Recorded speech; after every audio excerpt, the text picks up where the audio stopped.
In this episode on the Augsburg Confession, we take up Article 16 on civil affairs. What's notable about this article is that there's something of a shift. Recall that in previous episodes, we talked about the evangelical understanding and definition of the church. Right. This understanding is set forth in Articles 7 and 8. The confessors make a clear distinction between the assembly of believers that are gathered together through the administration of Word and Sacraments versus the institution governed by the law. The subsequent articles, Articles 9 through 15, address the elements of the church, which is what we talked about in the previous episode as we took up the issue of ecclesiastical order and rights. Simply put, Articles 9 through 15 remain closely associated with the doctrine of justification in Article 4. They simply expand on how the assembly of believers, that is to say, the church, sets forth the gospel and elects those in the assembly to justification. Article 16 now shifts from talking about the inner workings of the church to the life of the Christian outside of the church. And I want to make a specific point here. This is an important distinction, so make sure you're hearing it. Lutherans are not being the church out in the world. Sure. Can you give us an example, Sarah, of how that distinction is confused today?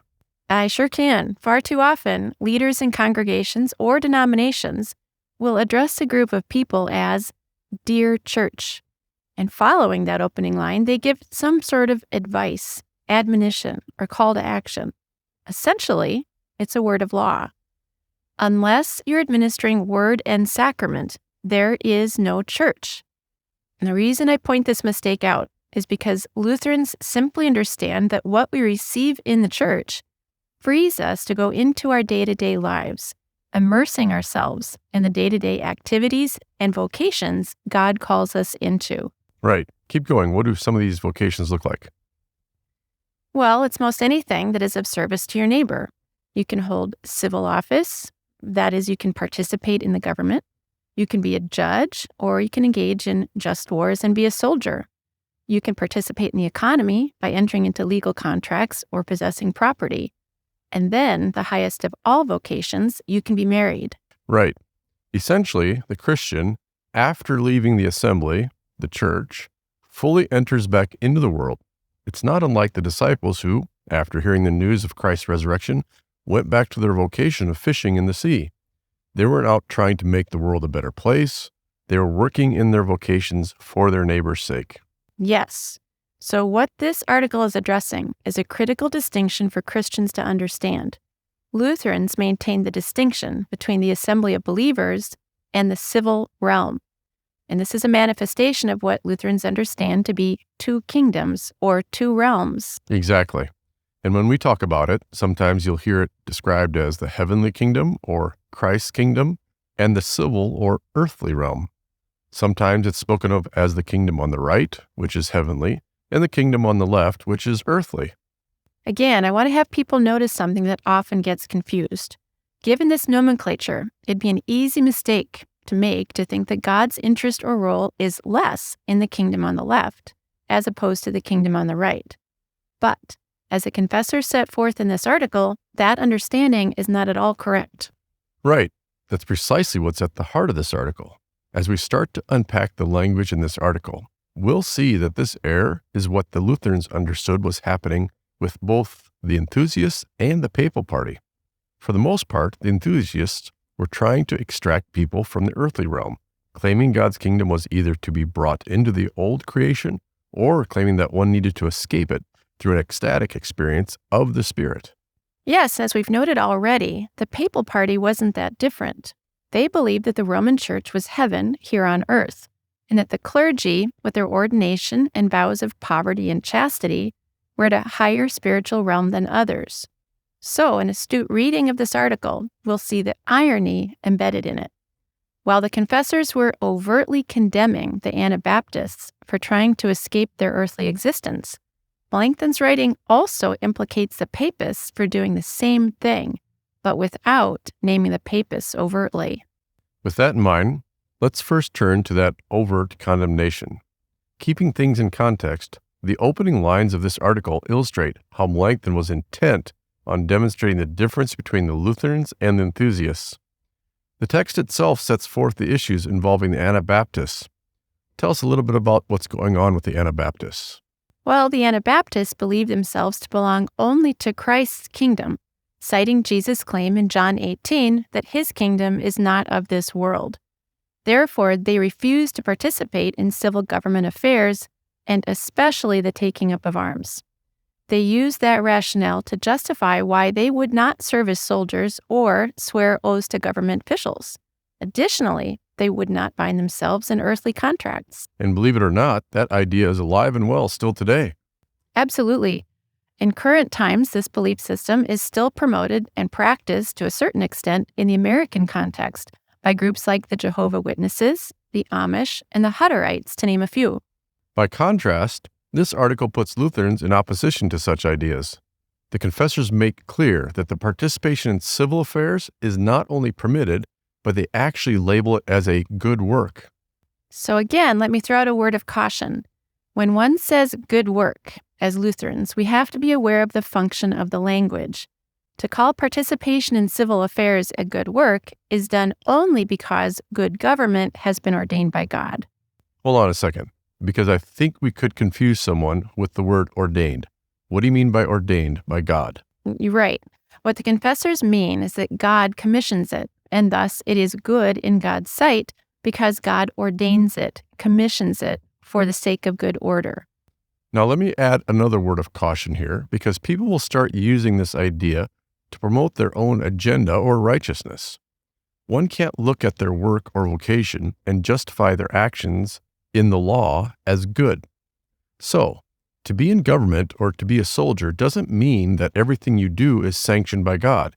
It simply means the office of the government and the duties that are to be performed in that office are ordained by God. So, Luther was clear that there are unjust leaders and immoral authorities. Holding an office doesn't make one righteous.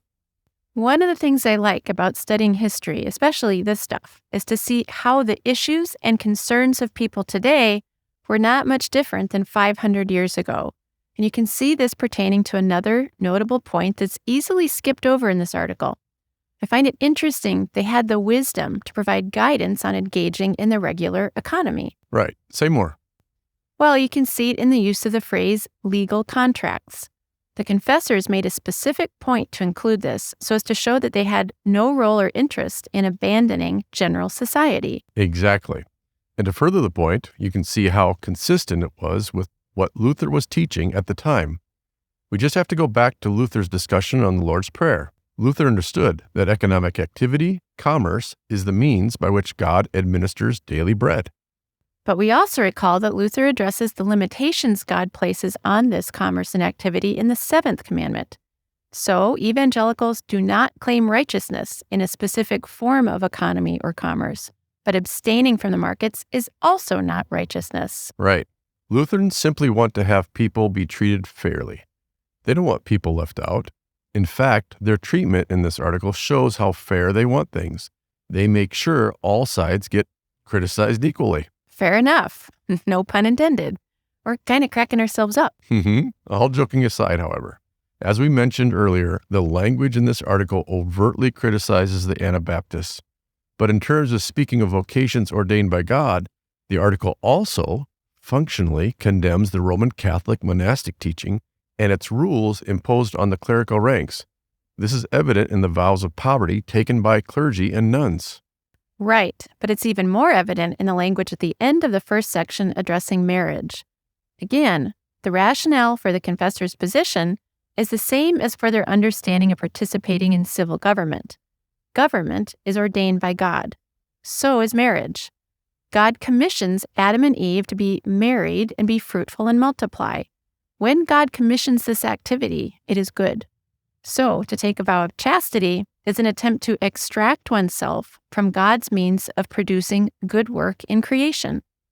Now let's circle back to our original point about addressing a community with the line, "Dear Church." What this article exposes is how the doctrine of justification informs the operative definition of the church, which, in turn, impacts how Christians relate to the world. The Augsburg Confession reveals the unique understanding Lutherans have compared to all other Christian confessions. Exactly. And what's interesting is the fact that Anabaptists and nearly all other Protestant confessions, including American Protestants today, are theologically closer to a Roman Catholic confession than they are with the Lutherans, because they both understand that the Christian life is a process of ascent out of the natural created order.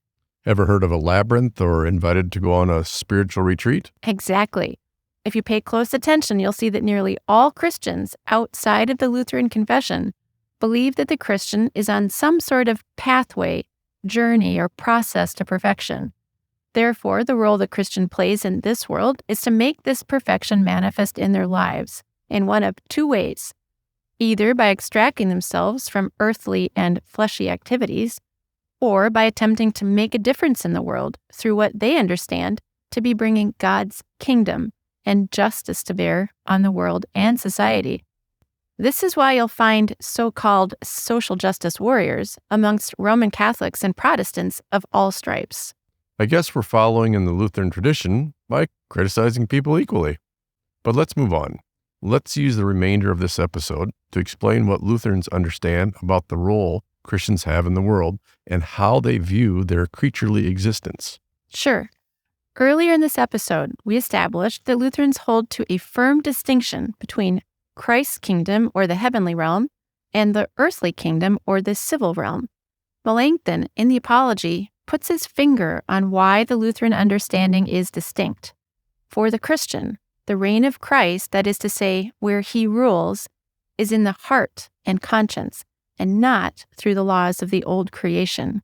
In other words, Christ's kingdom, the heavenly realm, is ushered in by the Holy Spirit, which is operating apart from the law, not as a more perfect law. So let me say it again so people understand what we're saying. Christ's kingdom, his realm, is not realized in some new utopian ideal of social justice, equality, or harmony of religions. Christ's advent into the world did not and does not perfect the old creation. Now, to be clear, this idea was not newly minted in the Augsburg Confession. Melanchthon did not invent this understanding. We can see it a decade earlier when Luther wrote the treatise to the Christian nobility. He made it clear that there is no distinction between the spiritual status of the clergy as compared to the spiritual status of the secular or non-clergy. So that begs the question, I suppose, as to what the distinction is between the clergy and non-clergy. Well, the distinction is made between the duties of those called to the office of Word and Sacrament as compared to the duties of the office of secular government or civilian. The first office, clergy, is to deliver eternal salvation. The latter office plays a role in the preservation of the world. This is why Lutherans understand that Christ's kingdom, the heavenly realm, pertains to where the word is preached, the sacraments are administered, and faith is made. The civil realm, or earthly kingdom, is where one is concerned not only about political matters, but also all other issues that pertain to bodily and earthly needs that influence our earthly existence. Again, repeating what we mentioned earlier, both realms are under God's dominion. In fact, God uses both realms to battle against sin and the devil. But we recognize that problems arise when the two realms are mixed together. Therefore, it should give a Lutheran pause, if not outright hives, when political and social justice issues get masked as the mission or the voice of the church. In fact, that is exactly what the Pope did as he threatened people with the political sword if they didn't agree and follow his religious mandates. It's the exact same concern for people who withdraw from participating in the economy or politics based on what they believe to be a religious dictum from God as found in the Scriptures. And I can't stress this enough. Lutherans understand, and the Augsburg Confession says it in this article, that eternal righteousness is in the heart and not in your deeds. Therefore, Lutherans hold to the advice Luther gave Melanchthon on matters such as these. When it comes to your activities, you sin and sin boldly. You don't claim that those civil activities or duties are righteous in themselves, but you recognize they're done by the grace of God. Do you think this episode makes sense or perhaps made dollars? What? Cents versus dollars. Get it? Now our audience knows why I am designated as the word nerd.